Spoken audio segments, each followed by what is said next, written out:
thanks everybody for coming. So we have Premiers Holt, Lantz, and Simpson who just joined us on a panel, and now if they want to say any opening things, and then we can turn over to questions. Well, maybe for an opening comment. Yeah, it's all squeezing. I hope that what was clear to the folks in the room was that there is a lot of common ground between the premiers and Canada. There's much more that we agree on than that we disagree on, and now is the time for all of us to come together and seize the moment that Canada is faced with for the benefit of our provinces and for our country. And I think we all share the sentiment that Rob expressed. What's good for one part of the country is good for another part of the country. And so I feel lucky to be a part of a pretty supportive group of folks who are helping each other out, are connecting, sharing, looking for opportunities now to do things together more than ever. You spoke a bit about the video made by the Prime Minister. You took issue with the word weakness. I'm wondering if you think that that video and that sort of rhetoric hurts Canada's trade relations. Well, you know, I've had a couple of meetings recently with U.S. Ambassador Pete Hoekstra, and if you asked him, he would say that's not helpful. But I'm optimistic. Of course, the CUSMA review that's coming up is probably the most important thing facing the country right now. We've got to get that right. And there's no sense antagonizing our partners that we're negotiating with. I talked in here today about how important that relationship is, how important it is for the Atlantic provinces, and it always will be, at the same time that we're building out new trading relationships all around the world. So that's all I meant by that. I wouldn't describe it as a weakness. Maybe I just think that was poor choice of words. But I also fully support the approach that the Prime Minister is taking to build Canada. It's a historic opportunity for this country to really realize its potential. What's your relationship like with Pete Hoekstra? It's great. And what has he done in the last year to help Canada-U.S. relations? Well, look, he has reached out to me as chair of the Council of Federation, and I've made a point of trying to build a relationship with him. I think that's probably a good thing, and we're getting along well. And so I think that he's expressed optimism to me about the CUSMA review and a few things that are on the table that are of concern to Prince Edward Island and the country as a whole. He doesn't think that supply management is going to be up for any substantial changes. So those are encouraging words, and it behooves us all, I think, to have good relationships with our American partners. Oui, vous avez une question?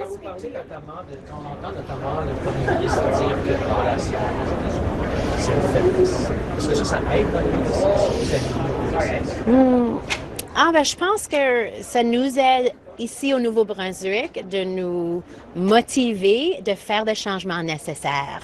On doit sortir de nos habitudes et trouver de nouveaux marchés, de nouveaux partenariats. On a des accords et des ententes qu'on n'a pas utilisés en Europe et beaucoup plus loin. Alors, c'est un moment de démontrer que l'opportunité est là. On ne peut pas avoir cette vulnérabilité avec les États-Unis comme on avait. Et je pense que chaque entreprise comprend ça. Il comprend que si vous avez un gros client qui est, pour nous autres, comme 92% de votre business, ça ne va pas bien aller si cet client a un changement de cœur. Alors, pour nous autres, ça nous dit d'aller sortir de nos habitudes, trouver de nouveaux clients. Et le gouvernement de Nouveau-Brunswick, en partenariat avec le gouvernement du Canada, va faire ce travail pour réaliser un futur qui est plus durable. What did the Prime Minister tell you this morning about the status of the negotiations with the United States? I met with Minister LeBlanc to talk about the advancement of the CUSMA negotiations and get a lay of the land of where things stand. And so they continue to have lots of meetings. I think the minister described it as motion but not movement, that it's not at a place that I could write home about with a lot of optimism, but the conversations are there, the talks are happening, the relationships are developing, but nobody's satisfied with the status of things today. We need to see a clearer path forward, and certainly in New Brunswick, for us, it's all about softwood lumber. Did they indicate to you what Mr. Hoekstra apparently indicated to Mr. Lantz, that supply management is not on the table? No, I didn't get that indication. Are you worried there won't be a deal by July 1? I mean, I have a lot of faith in the team and the effort that they are putting on this, as well as the somewhat unpredictable nature of our partners. We have a sense that at any given moment, a big lumber producer in the U.S. could put in a call to the president and things could change tomorrow in terms of the 45% tariffs on softwood lumber that New Brunswickers are facing. So maybe the upside of the unpredictability of the U.S. is the feeling that it could change on a dime. And I know that our team is putting everything they have at it, building the relationships, working the angles so that Canada gets the best deal possible out of this. Supply management isn't on the table. What is on the table? If supply management isn't on the table, what is on the table? Spoke directly to Hoekstra. Look, I'm not a part of the negotiating team. I have the opportunity to meet with Dominic LeBlanc recently to discuss the CUSMA review.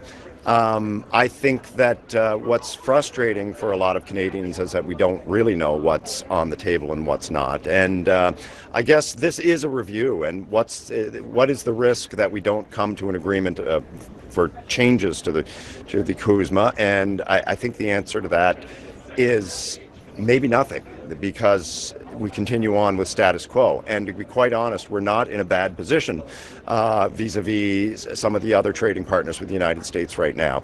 Prince Edward Island, Atlantic Canada, generally, we are very CUSMA compliant. We're a little different position in New Brunswick than we are in Prince Edward Island, but Prince Edward Island grew our exports to the United States last year.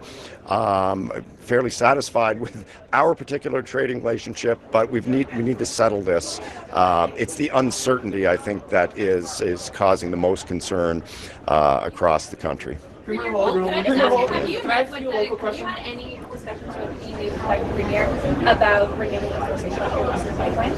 I've had one conversation with the new Quebec Premier to congratulate her, to invite her to come to New Brunswick, to share with her what a collaborative team she's joining of the premiers across Canada, and to set the tone for the future meeting that we'll have on more specific opportunities between our two provinces. At the National Convention last week, there was a motion to support.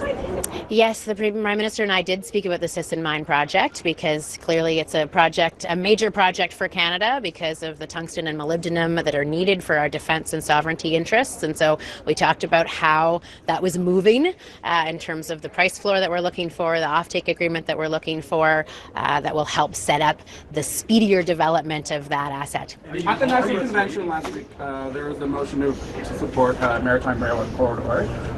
Is that something you'd be looking into, like for the region, the Maritime Rail Corridor? I'd love to learn more about that. To Simpson, I know oil is so hot right now. You've been interested in expanding the development of oil in your territory. How have conversations proceeded with the federal government on that front? And is there anything that you can do imminently? Yeah, natural gas is the big commodity right now in the Northwest Territories. We have significant oil reserves and significant natural gas reserves that are actually right on the Arctic coast, which is 20% closer to Tokyo than Vancouver is. So there's a lot of opportunity there, and we've been speaking with representatives from Japan, from India, who are all interested in making investments in that area. Is there going to be any more development, or how's that? So the natural gas in the Arctic region is on Inuvialuit-owned land. So they're really the ones, the indigenous people of the land are the ones driving that. There's a well right now. They have plans to develop further in the future. And so it's really on their timeline, but we're very supportive of those efforts. Premier Holt, on your meeting with Mr. Carney, how close are you to, or do you have an agreement on an offtake deal with Simpson? And then on healthcare infrastructure, do you have a deal there as well? Two great questions. So the offtake agreement with Simpson hasn't been finalized yet. That's work that the Minister of Natural Resources' team is doing with the Major Projects Office. We've been leaning in hard, so we believe it's moving at the speed that we need it to at this point. Not concerned.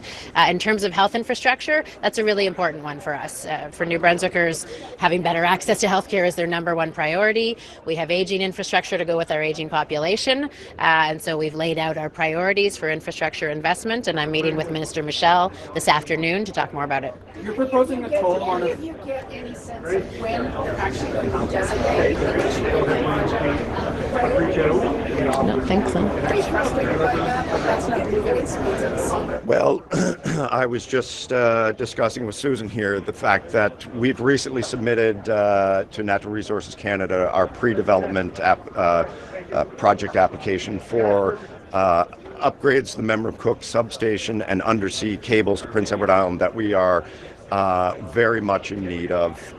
We've got capacity issues in Prince Edward Island. That is a major project for us. So I was hoping to get a meeting with Hodgson here, Minister Hodgson, tomorrow. I don't think he's available, but I did speak with the Prime Minister about it last time I was here. So that is one major project. It is very major for Prince Edward Island that I'd like to see. It has not. Hasn't actually designated any project as a national project. What's the line? That sounds like a good question question. for the Major Yeah, Projects yeah. Office, but I will say, as the province that has a project that has been sent to the office, we're pleased with the work that they have done to move a project that was stalled for a very long time. It was stalled for us nearly 10 years ago. There was no movement on it until our government and this government came along and said this is a critical opportunity to develop, and we've seen more movement in the last year than we have in the last 10. So, well, that's a good question. We're moving ahead, designation or not, and right now we feel the support and the speed from the federal government on that front. So I'll just say in the Northwest Territories, we just had 3 projects referred to the Major Projects Office. I'm not sure what a technical definition of a nation-building project is, but if these don't meet it, I don't know what it is. These are projects that are going to connect Canadians to resources, to our Arctic coast, to defense resources. Right now, there's not a reliable road to Canada's only military installation north of the Arctic Circle. And that's what these projects are going to do. So I think that we do have nation-building projects in the pipe. New Brunswick is proposing a toll on a federal highway, Trans-Canada Highway. Is it fair to put a provincial toll on a federal piece of road? It's quite common, actually. It exists in multiple provinces. I think we actually are the only province in Canada that doesn't have a toll on a piece of infrastructure like that. And are you okay with a provincial toll? Well, Susan and I have talked about that. Look, last year when I was fighting to reduce the tolls on the Confederation Bridge, I positioned that as an interprovincial trade barrier. I still believe it is. But, the thing is about the Confederation Bridge is it applies to everyone, including Prince Edward Islanders. We pay the toll. What Susan's proposing would not apply to New Brunswickers, and likewise in Nova Scotia, where Tim Houston has a toll on the Cobequid Pass, which does not apply to Nova Scotians. So something that I would like to discuss with both Susan and Tim, free trade through the region, exempting citizens of specific provinces doesn't sit entirely well with me, but look, we're all in very tight fiscal situations right now. I know that's why Susan's proposing this, but I hope that she's open to conversations about it. I'm sure Islanders would love to be free to not pay them. Yes, we would. Yeah.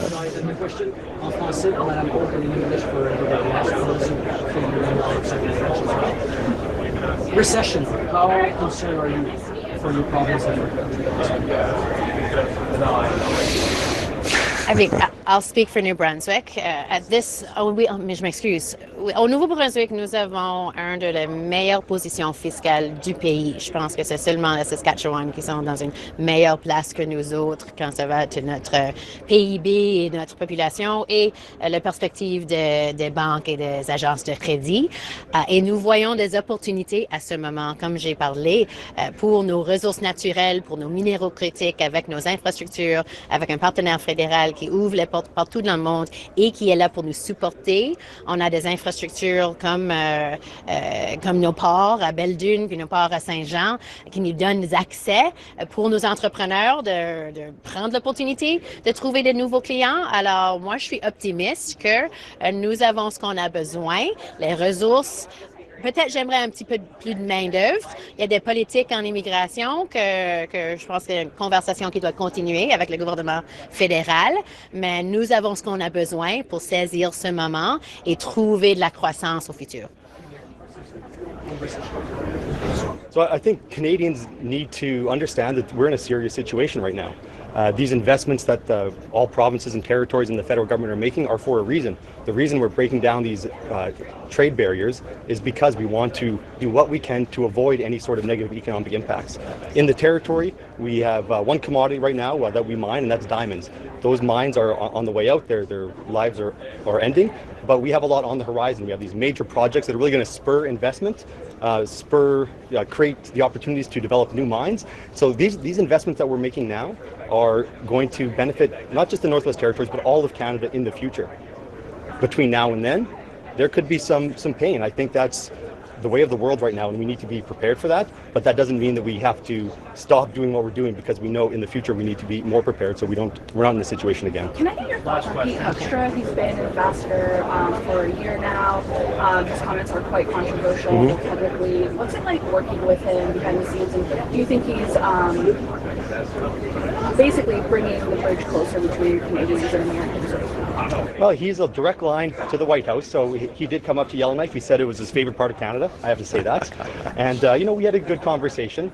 I understand the world that he's working in, the worldview that he brings, and we have to understand that that's the worldview he brings, and we work with that. And so in that light, I think there's always ways to work with someone, even if you don't see eye to eye on things. Is it more so he's bringing the president's message here as opposed to building bridges between the two countries? You'd have to ask his boss how he's doing in terms of his job performance. So you mentioned about motion versus movement. It's that the negotiations that you're announcing to move out right now. It seems that Mexico seems to be more advanced in their negotiations. Is that something that concerns you? Does it look like the U.S. wants to have some bilateral deals? Well, like I said, I think the team that we have here negotiating on our behalf is doing a lot of work and excellent work to make sure that Canada comes out with the kind of deal that we want. To the point that my colleague made, we're in a better position than most, and so we have some strength at the table. We don't have to give up things at this point in order to advance the conversation, because there's a lot that the U.S. needs from Canada. There's a lot that they would like to get more of from us, and so we have a different relationship than the U.S. and Mexico. Are any of you monitoring the developments in BC's UNDRIP legislation? Are there any lessons there for your provinces? It's pretty unique to British Columbia, I think. So we are implementing our United Nations Declaration of the Rights of Indigenous Peoples Implementation Act in the Northwest Territories, and we're in a different situation in the territories. We are an Indigenous territory. Half our population is Indigenous. We have modern land claims. We have negotiations covering the entire territory. And so our legislation requires us to work with Indigenous people to develop actions under an action plan. So we're actually in the process right now of finalizing those actions. We're going to go for public consultation, and then we'll bring them back. But I think what it all comes down to is understanding that Indigenous people have rights. Governments need to understand how to work with Indigenous people. Businesses need to understand how to work with Indigenous people. And we do that in the territory, and we've seen the benefits of it. We've seen projects that have not been moving for years begin to move ahead because we are working in that way. So I'm not following intensely what's going on in British Columbia, but I think that is the lesson here, is that we have to understand that things are going to move forward working in partnership with Indigenous people. Thank you very much. Thanks, everyone. What relationship or federal government? You think that's going to hurt?